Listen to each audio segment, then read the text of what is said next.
बिस्मिल्लाहिर्रहमानिर्रहीम। अस्सलाम वालेकुम। मैं हूं डॉक्टर सानिया चौधरी और आप देख रहे हैं यूट्यूब चैनल। पाकिस्तान के वेस्टर्न बॉर्डर के ऊपर जो अफगानिस्तान के साथ लगता है और हज़ार किलोमीटर के ऊपर मुहित है, वहाँ से बढ़ती हुई कशीदगी और टीटीपी की जो इन्फिल्ट्रेशन है पिछले दिनों में वो देखी गई है। और आज हम इसी के ऊपर बात करेंगे और इसके थोड़े से बैकग्राउंड में जाएंगे कि अफगानिस्तान की तरफ से पाकिस्तान को किस किस्म के खतरात जो हैं वो लाहक हैं और इनके लिए हम क्या कर सकते हैं। और इनका इस खित्ते के ऊपर, जिसमें पाकिस्तान जो है उसकी एक जियो स्ट्रेटेजिक पोजीशन है, इस खित्ते के ऊपर अफगानिस्तान और अफगानिस्तान में होने वाले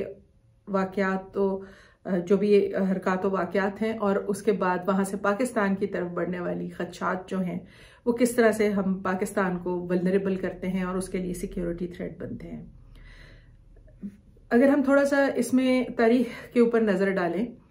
तो भले मुगलिया दौर का आगाज़ बाबर से हो या शेरशाह सूरी की आमद हो या अहमद शाह अब्दाली का आना, तो ये सारी जो वाक़यात हैं इनका अमल दखल जो है वो अफगानिस्तान की तरफ से शुरू होता है। और ये सब वहाँ से बरे सगीर का इलाका है, हिंदुस्तान और पाकिस्तान का इलाका, इसमें इनका अमल दखल देखते हैं। कोल्ड वॉर का जो पूरा एक वक्त चला, उसमें भी रशियन इन्वेजन जो अफगानिस्तान की थी उसके भी बहुत से असरात जो थे वो पाकिस्तान के ऊपर हुए। उसके बाद जब वॉर ऑन टेरर का ज़माना आया तो जनरल मुशर्रफ के ज़माने में जब हमें ये कहा गया either you are with us or you are against us, तो उस वक़्त जो कि कहा जाता है कि पाकिस्तान के पास कोई और चॉइस नहीं थी सिवाय इसके किसी और की जंग लड़ता, जो कि आज के ज़माने में अगर इसके ऊपर नज़र दौड़ाएं तो हम यही देखते हैं कि पाकिस्तान बहुत शदीद नुकसानात का शिकार रहा है और पाकिस्तान को भारी भरकम किस्म के माली और जानी नुकसान जो है वो उठाना पड़े हैं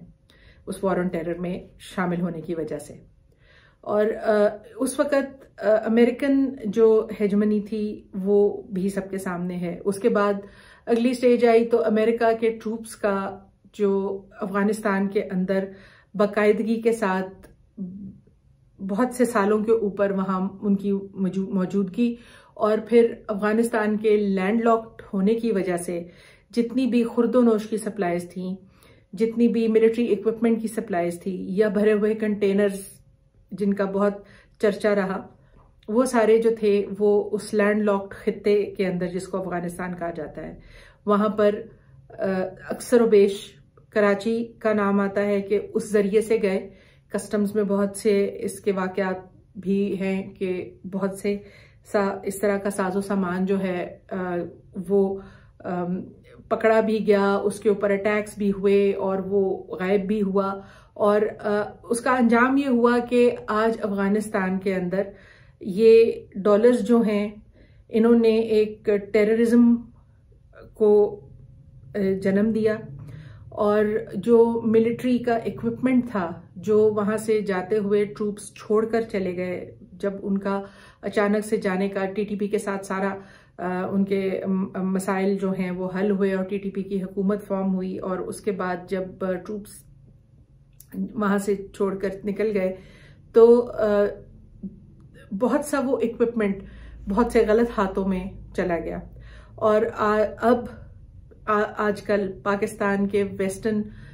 बॉर्डर के ऊपर जो फेंसिंग हुई है, जिसके ऊपर लोकल कमांडर्स जो थे उनको बहुत तशवीश थी और वो इसके बहुत खिलाफ थे, और वहाँ से अक्सर बेश जो है वो फायरिंग के वाक़यात जो हैं पाकिस्तान की तरफ देखने में आते हैं। जो रिपेयर कर रहे होते हैं फेंसिंग या वहाँ पे जो ट्रूप्स होती हैं उनके ऊपर इस तरह के वाक़यात अक्सर बेशतर देखने में मिलते हैं। हाल ही में चमन में इस तरह के वाक़यात में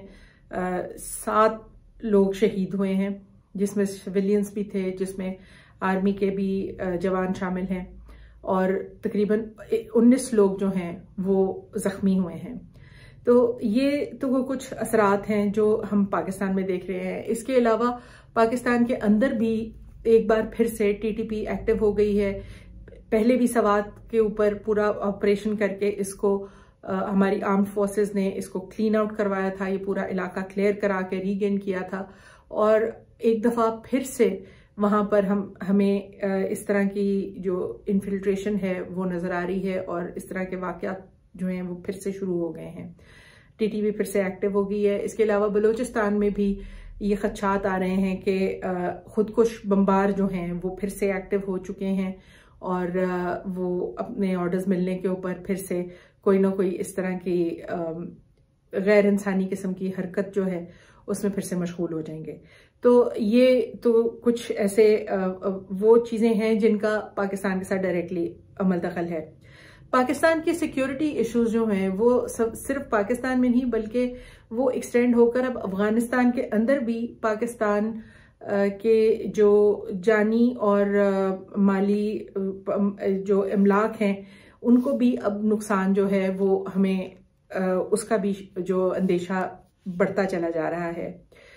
पिछले हफ्ते जो पाकिस्तान एनवॉय हैं पाकिस्तान एम्बेसडर टू अफगानिस्तान, उनके ऊपर भी एक हमला हुआ जिसमें उनका जो गार्ड था, सिक्योरिटी गार्ड, वो शदीद जख्मी हुआ। जो पाक एनवॉय थे, पाक एम्बेसडर, वो अल्लाह ताला ने उनको जो है बचा लिया। और इसके बाद एक लोकल होटल के ऊपर जहां पर चाइनीज जो हैं जिनकी बहुत सी इन्वेस्टमेंट्स हैं, खसूसी तौर पे अफगानिस्तान के अंदर चाइनीज इन्वेस्टमेंट्स जो हैं उनका एक इंटरेस्ट है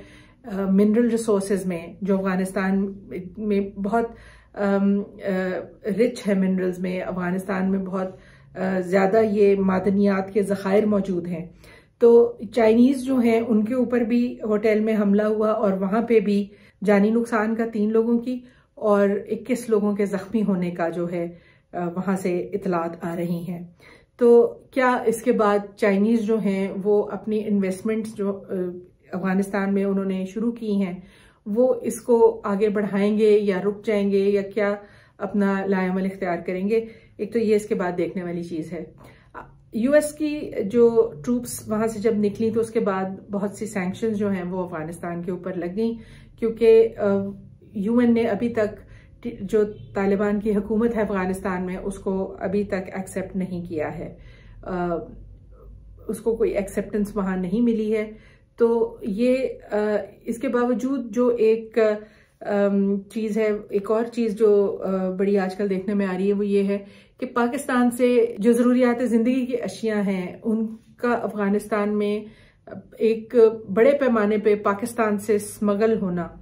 वो पाकिस्तान के लिए बहुत खदशात का बायस बन रही है। इसमें सबसे ज़्यादा तो आजकल चूंकि पाकिस्तान में डॉलर्स की बहुत ओपन मार्केट में किल्लत हुई हुई है, चूंकि रेमिटेंसेस जो हैं वो बदस्तूर गिरते चले जा रहे हैं और पाकिस्तान के फॉरेन रिजर्व जो हैं वो लगातार नीचे की तरफ को आ रहे हैं और पाकिस्तान के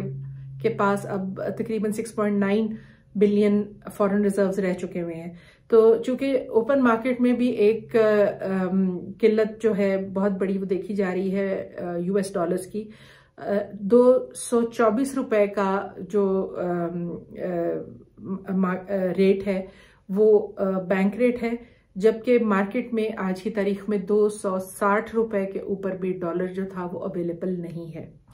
तो ये इसकी एक वजह जो पीछे दी जा रही है वो ये है कि पाकिस्तान से बहुत सा डॉलर जो है ओपन मार्केट से परचेज करके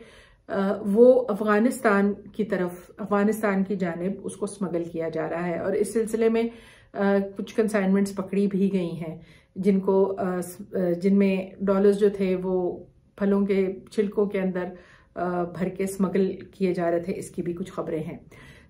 जो दूसरी जानिब पाकिस्तान से फर्टिलाइज़र, सीमेंट, इसके अलावा खुर्दोनोश का सामान, ये आपकी गंदम, चावल, सब्जियां, फल, बहुत से इस तरह की अशिया हैं और ये बहुत बड़ी तादाद में लगातार बेसिस पे अफगानिस्तान जा रही हैं। और फेंस लगने की एक जो बेनिफिट एक होना था, जो कि एक आप कह लें एक एडेड बेनिफिट या कोलैटरल बेनिफिट था, वो ये था कि बहुत से स्मगलिंग इन अशिया की गधों के ऊपर लाद के भी की जाती रही है और ये फेंसिंग लगने से कम और कुछ नहीं तो उसकी तो कुछ थोड़ी सी उसको कंट्रोल किए जाने का इम्कान था। लेकिन अभी फिलवक्त तो चूंकि फेंसिंग के अक्रॉस बहुत आर्टिलरी फायर जो है वो कॉन्स्टेंटली आ रही है और हालात जो हैं वो स्मगलिंग से आगे जानी नुकसान की तरफ जा चुके हैं, तो वो ज्यादा एक तशवीश का बायस है। ये इस सूरत हाल में अब पाकिस्तान के लिए अफगानिस्तान के हवाले से एक जो डायलॉग है अफगानिस्तान की हुकूमत के साथ, ख़ुसूसी तौर पे जो अफगान बॉर्डर पे फेंस है उसके हवाले से, और वहाँ से होने वाले तमाम जो टेररिज्म के वाक़यात हैं जिनका पाकिस्तान के ऊपर डायरेक्ट असर होता है, उस हवाले से इंतहाई ज़रूरत है इस वक्त की कि कोई ना कोई उनको अफगानिस्तान को ये चीज़ बावर कराए कि वो इस चीज़ की रोकथाम करें और इसको कंट्रोल करें, क्योंकि अगर ये कशीदगी बढ़ती है तो डेफिनेटली ये इस पाकिस्तान के वेस्टर्न बॉर्डर्स के ऊपर बहुत परेशानी का बायस बन सकती है। इसके अलावा इंडिया का भी अपना इंटरेस्ट अफगानिस्तान में काफ़ी बहुत ज़्यादा इन्वेस्टमेंट के हवाले से, एक मार्केट के एक्सेस के हवाले से रहा है, और ये भी पाकिस्तान के लिए जो है वो एक देखने की चीज़ है कि उन्होंने किस तरह से इसको बैलेंस आउट करना है। और इसके बाद जो चाइनीज़ का पाकिस्तान के साथ भी इस वक्त गवादर और सीपे के हवाले से चीज़ें जो हैं वो होल्ड पर तो नहीं, लेकिन स्लो डाउन बहुत ज़्यादा उनमें देखा जा रहा है। और अभी कुछ चीज़ों की क्लैरिटी पाकिस्तान में, ये जो प्रेजेंट सिटिंग गवर्नमेंट है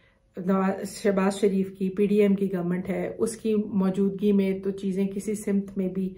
आगे बढ़ती हुई हमें नज़र नहीं आती हैं। तो ये चंद वो हकाइक हैं जिनको पाकिस्तान को एक अपने फॉरेन रिलेशंस के हवाले से रीडिफाइन करना पड़ेगा और जल्द करना पड़ेगा। और इसमें एक सबसे बड़ी जो दिक्कत पेश आ रही है सिटिंग गवर्नमेंट को, वो ये है कि चूंकि इस गवर्नमेंट के पीछे पब्लिक रिट मौजूद नहीं है, पब्लिक सपोर्ट और पब्लिक कॉन्फिडेंस मौजूद नहीं है, तो बहुत सी इंटरनेशनल जो फोर्सेस और प्लेयर्स और कंट्रीज हैं वो इस गवर्नमेंट के साथ आगे चलने में इस कदर रेडिली वो विलिंग नहीं है। तो ये एक मजीद एक एलिमेंट है जिसको सामने रखकर इन सारी चीज़ों को रीडिफाइन करना पड़ेगा। तो ये तो था आज का हमारा व्लॉग, जो प्योरली पाक अफगान बॉर्डर के ऊपर बढ़ती हुई कशीदगी के हवाले से इस वक्त की एक ज़रूरत थी कि इसके ऊपर अवाम को बावर कराया जाए कि ये एक्चुअली इश्यूज़ कहाँ पे हैं, क्यों हैं और किस तरीके से इंटेंसिटी इनकी बढ़ रही है। और इसके बाद नेक्स्ट व्लॉग में जो रीजनल पॉलिटिक्स जो चल रही है इस वक्त इस पूरे खित्ते में, जिसमें Afghanistan, Pakistan, India, China, Russia, ये मेन स्टेक होल्डर्स हैं, हम इसके ऊपर भी बात करेंगे। आज के लिए इतना ही। अपना बहुत ख्याल रखिएगा। अल्लाह ताला हम सबको अपने हिफ्ज़-ओ-अमान में रखे। अल्लाह।